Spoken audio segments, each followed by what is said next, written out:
anti-terror prosecutor said on Thursday evening that they were still exploring lines in regards to the perpetrator behind the brutal attack, the attack that took place just 24 hours ago in the basilica behind me, Notre-Dame Basilica in the heart of Nice, where 3 people were brutally murdered. I just want to take you through some of the details we know about the victims of this latest terror attack here in France. One was a 60-year-old woman who had gone to the church for prayers for the first mass of the morning. We heard from the anti-terror prosecutor that she was almost beheaded by the perpetrator. A second was a man, a 55-year-old man who's been named as Vincent Lequez, a father of 3 who also worked as a sexton at the church. He'd been here for 10 years. And the third person was a woman who's said to be around 44. She's been named in the Brazilian press as being Simone Barrett Silva. She was stabbed. She managed to escape from the church to raise the alarm. So it was as a result of her heroic actions that the police were informed and able to come and apprehend the perpetrator. She succumbed to her injuries. Her last words were apparently, "Tell my family that I love them." President Macron has warned that France is once again under attack, but when he visited Nice on Thursday, he remained defiant that freedom and France would continue to uphold its values. If we're attacked once again, it is for our values, for our taste of freedom, for this possibility on our soil to believe freely and not to give in to any mind of terror. I say it with great clarity once again today, we will not give in. This morning, we decided to increase the vigilance everywhere in France to adapt to the terrorist threat. I've decided that our soldiers will be more mobilised in the coming hours, and we will up the mobilisation within the framework of Operational Sentinel, from 3,000 to 7,000 soldiers on the ground.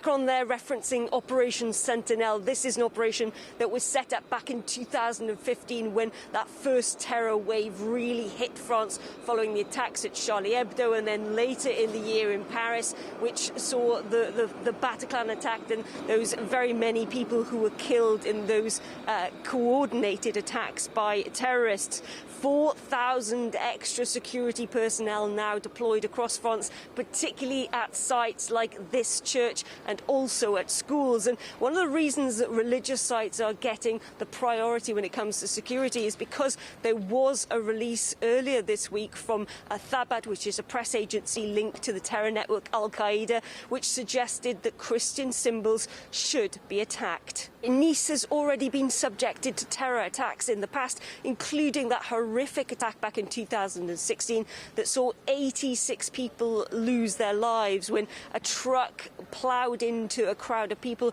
who were celebrating the July 14th Bastille Day celebration. So Nice has already had its fair share of terror. People here, disbelief, shock once again that this could hit at the heart of their city. But there is also anger too. The French demand justice. We want these people to be deported to their countries.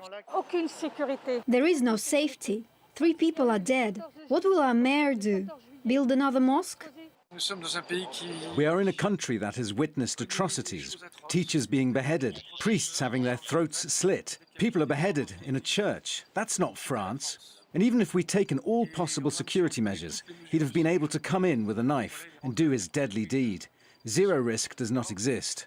And that's perhaps the most shocking thing for most people, is that this is 3 people who are inside a church there in a place where there should have been sanctity, there should have been safety. Instead, they met their end. Now, people have been coming to the church and laying tributes since that attack took place. But the reality is that this is a community that is still in complete shock over what's happened. Since those attacks back in 2015, which started this wave of terror in France, we saw those huge attacks in the first few years, but since then, every few months there is another attack. Just in the last 5 weeks, France has been subjected to 3 separate terror attacks. It started with a stabbing outside the former offices of Charlie Hebdo. That followed the fact that the magazine reprinted controversial cartoons of the Prophet Muhammad, angering Muslims across the world. 2 weeks later, we saw the beheading of history teacher Samuel Paty, who had used those images as part of a civics lesson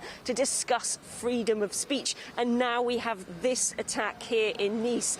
There have, of course, been anger spilling out on the streets here too, not just in those protests we've seen over the last few days in Muslim-majority countries, but here in Nice on Thursday night there was a demonstration held by the anti-immigrant group Génération Identitaire. They came out to the streets calling for Islam to be out of Europe, so there really is a huge sense of anger here on the ground too.